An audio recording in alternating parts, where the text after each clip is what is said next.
Estamos de volta com o programa sobre os 10 anos da Lei de Acesso à Informação. Com Luiz Fernando Toledo, diretor da Abrage, e Júlia Rocha, coordenadora da Artigo 19. Como a gente estava falando no bloco anterior, é importante essa questão da segurança pública, que foi tocada pela Júlia. E, Luiz Fernando, a gente sabe que no jornalismo investigativo, muitas vezes a lei preconiza uma coisa, mas é muito difícil a gente conseguir esses dados, principalmente sobre essa questão de ações violentas por parte de autoridades, por parte de policiais. Então, eu queria que você retomasse, falando também, abordando também esse lado, Luiz Fernando. Pois é, como eu comentei, a lei é mais uma ferramenta, mas ela, embora ela tenha trazido muitas facilidades para os jornalistas, ela não resolveu todos os problemas e um deles é ter acesso a informações sensíveis, né? Esse tipo de informação ainda continua dependendo, muitas vezes, de você ter a fonte que trabalha em um determinado setor de uma delegacia, que trabalha no ministério, que tem acesso a um inquérito policial ou a investigação. O inquérito policial, por exemplo, que é a base, né, para você fazer uma reportagem, muitas vezes, é um documento que a lei de acesso não abrange. Então, você não consegue ter acesso a inquéritos policiais por meio da lei. E um dos motivos aí, que a Júlia até comentou a questão do abuso de sigilo, mas esse é um motivo que a lei não conseguiu nem superar, que é o fato de que a Lei de Acesso à Informação, né, não conseguiu nem superar, que é a questão de que essa lei ela não se sobrepõe a outras leis. Então, se existe uma lei que fala que o inquérito policial é sigiloso, ou que fala que uma determinada informação, sigilo bancário, sigilo fiscal, você não pode passar por cima delas. Então, por mais que exista uma lei hoje de transparência, eu não posso pedir para acessar um inquérito policial. Eu dependo da autorização do delegado, dependo da autorização da autoridade competente. Então, a única saída nesses casos é continuar usando as nossas fontes tradicionais mesmo, é conseguir falar com as pessoas que têm acesso, como eu citei, né, pessoas que tiveram acesso no passado, descobrir. O trabalho jornalístico, a parte mais difícil, justamente é tentar montar essa rede de agentes em volta de um assunto, de pesquisadores, ativistas, pessoas diretamente envolvidas, para poder ver quem tem interesse em divulgar aquela informação ou de que forma aquela informação pode ser divulgada. Não tem como deixar de falar também do vazamento, das informações que acabam chegando para os jornalistas por outras fontes. É claro que não é o jornalista que faz o vazamento, mas existem pessoas que fazem e a gente está sempre disposto a receber informações que sejam de interesse público e divulgar aquilo que é de interesse público, né? Sempre foi, historicamente, aí uma forma de acesso à informação dos jornalistas também. É importante lembrar que nós tivemos também em 2020 uma outra lei, né? A Lei Geral de Proteção de Dados. Ela entrou em vigor. E eu queria saber de vocês de que forma que ela pode interferir na divulgação dos dados quando solicitados, né, pelo cidadão, a partir de um pedido que é feito para a Lei de Acesso à Informação. Júlia, de uma certa forma, essa Lei de Proteção de Dados, ela vai de encontro ao que a gente já tem?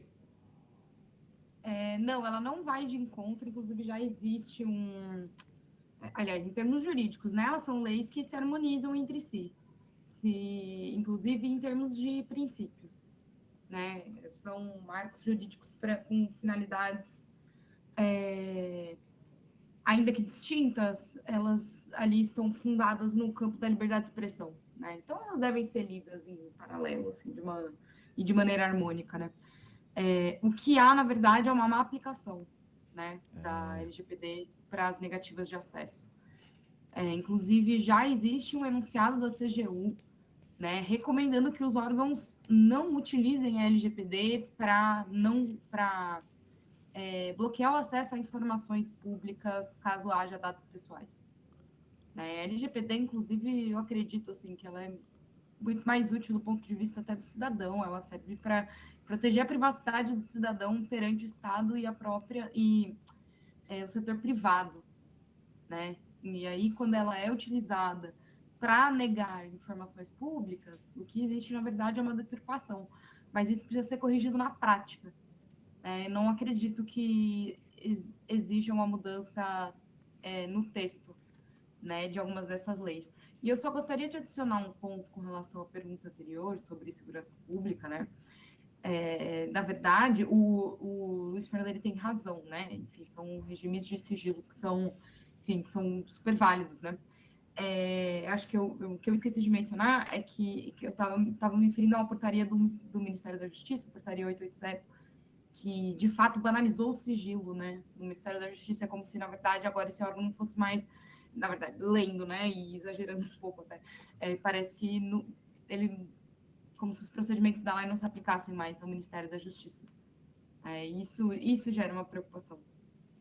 Uma questão interessante, né, Luiz Fernando? São leis, como ela mesmo disse, né? São leis que vieram para uma ajudar a outra, para se ajudar. E muitas vezes elas são colocadas, por exemplo, a LGPD, ela muitas vezes está funcionando, pelo que eu entendi, como uma forma também, não posso te dar essa informação porque dentro da LG, né, eu não posso. Então, isso também pode prejudicar, de repente, a questão do jornalismo investigativo. E uma questão também que eu acrescento aqui, dentro do processo democrático, no Estado Democrático de Direito, essa lei de acesso à informação ela é fundamental nessa hora. Né, Luiz? Para você obter as informações, para você fazer as suas matérias no jornalismo investigativo, eu acho tudo isso fundamental. Agora, como é que você avalia essas duas leis? Você concorda com o que a Júlia disse, Luiz Fernando? Sim, concordo.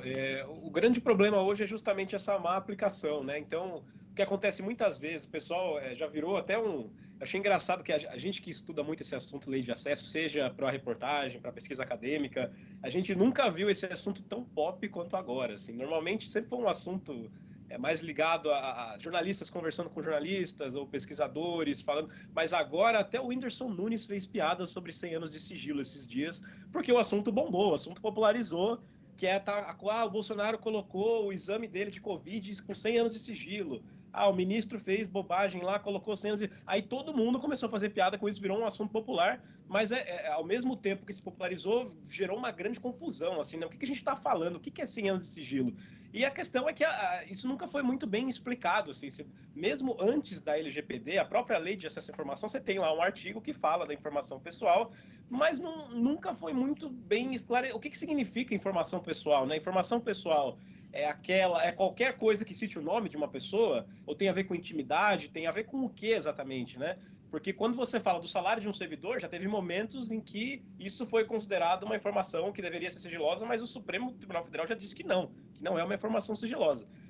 Mas tem alguns lugares hoje, por exemplo, o salário de delegado, o salário relacionado ao Ministério da Justiça, já é uma informação que hoje é considerada sigilosa de novo. Não era, de repente voltou a ser. Então, essa questão da informação pessoal um debate que a gente vai continuar tendo nos próximos anos, e é uma questão de adequação também, porque muitas vezes essas informações aí que você vai ver na imprensa o tempo todo, colocou 100 anos de sigilo sobre o relatório não sei do que, não é nem que colocou 100 anos, a lei não fala 100 anos, a lei fala até 100 anos, mas não tem nenhum critério para dizer o que é 1, o que é 5, o que é 10, o que é 20. Então, toda vez que o governo entender que aquela informação é pessoal, e sabe-se lá o que isso significa, a imprensa vai dizer que é 100 anos, né? E isso é para... Às vezes, sei lá, o documento tem 100 páginas e na página 5 você tem o endereço de uma pessoa. E, de fato, eu não quero divulgar o endereço dessa pessoa. Mas basta que o órgão, né, o governo, tire aquela parte e mande o resto. Tem muitos casos sobre isso, sei lá, relatórios... O Brasil hoje, toda vez que o Ministério da Economia lá tem um órgão específico que faz apurações sobre trabalho escravo. Então, uma empresa foi acusada de trabalho escravo, eles mandam uma equipe de auditores lá para ver se isso de fato está acontecendo e é produzido um relatório. E esses relatórios muitas vezes viram reportagem, viram artigos, enfim. E esse documento tem muita informação pessoal. Todo documento que trata de assuntos de interesse público vai ter, inevitavelmente, alguma informação pessoal no meio. O que a administração pública precisa se adequar melhor é ter pessoal, e aí envolve as coisas que a gente já falou, né? Recurso, pessoal e tudo mais, para que todo documento seja tratado. Você tira a informação pessoal, você tira informação, endereço de pessoa, documento, foto do CPF, sei lá, isso não precisa, ninguém quer ver isso. O que a gente quer ver é o que está acontecendo, de fato, ter acesso ao documento, qual foi a fiscalização, o que é que encontraram, que tipo de trabalho escravo, sei lá, que tipo de crime ambiental está sendo cometido. Também tem os relatórios do IBAMA, de multas ambientais, que ultimamente têm sido negado também por causa de informação supostamente pessoal. Então, são interpretações equivocadas que eu acredito que com o tempo vão se ajustar para que as leis, de fato, funcionem para o sentido original delas. Uma da transparência e outra de preservar a privacidade das pessoas, e não de empresas ou de negócios com o poder público. Eu, inclusive, valorizo demais o trabalho de vocês, porque eu fico pensando, né? Tanto a Abrage quanto a Artigo 19, o que vocês devem lutar para que realmente essas informações cheguem até as pessoas. Porque a partir do momento que está na Constituição, né, Júlia? Está na Constituição, é constitucional. Aí começam a aparecer esses entraves.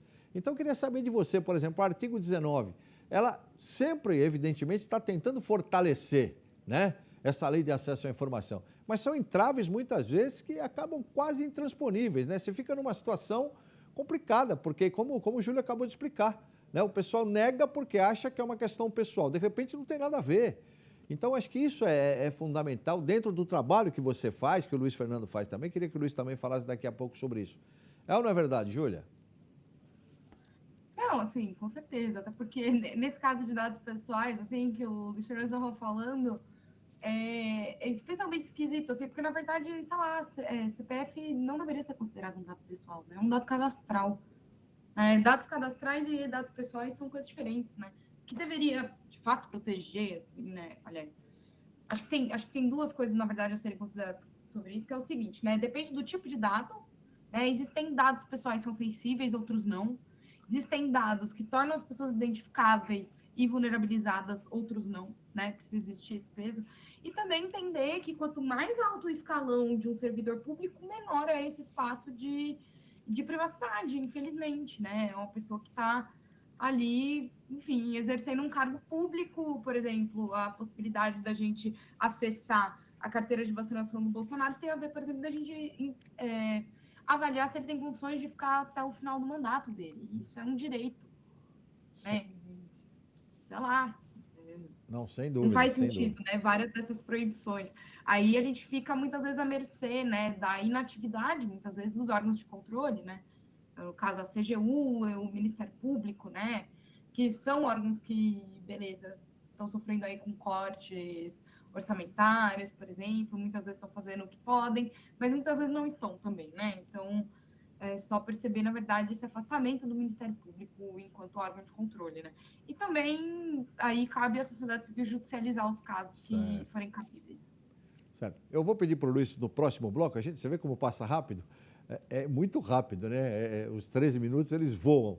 Mas a gente vai voltar com esse assunto com o Luiz Fernando no próximo bloco, tá certo? Porque é um assunto, sem dúvida nenhuma, que você que está em casa, você deve estar pensando aí, puxa vida, eu também tenho direito a pedir, né? Eu tenho direito eu sou cidadão, mas muitas vezes existem entraves e é importante a participação dos nossos convidados por causa disso. Nós vamos para um rápido intervalo, nós voltamos já com decisões e argumentos.